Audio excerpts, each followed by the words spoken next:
চলো বন্ধুরা, তোমাদের অনেকের অনুরোধে পেপার ফোল্ডিং অ্যান্ড কাটিংয়ের একটা প্রবলেম নিয়ে চলে এসেছি। তো চলো দেখে নিই এই প্রবলেমটা কীভাবে সলভ করতে। দেখো এখানে কী আছে, এখানে একটা পেপার আছে, সেটাকে কী করা আছে, এরকম অ্যারো দেওয়া আছে, কী বলছে তার মানে আমার পেপারটা ফোল্ড করা হচ্ছে।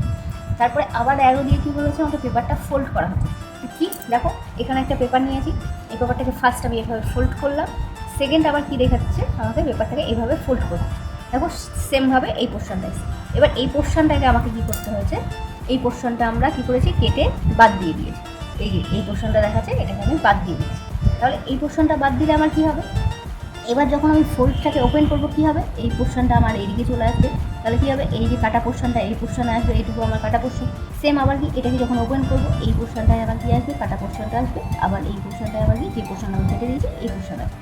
দেখো এখান থেকে এইটুকু যা ডিস্টেন্স, এখান থেকে এইটুকু সেম ডিস্টেন্স হবে, এখান থেকে এইটুকু সেম হবে, এখান থেকে এইটুকু সেম হবে। কিন্তু এখান থেকে এই ডিস্টেন্সটা আমার কী হবে, ডবল হবে। তাহলে আমি অপশান দেখে নিই কোনটা আছে।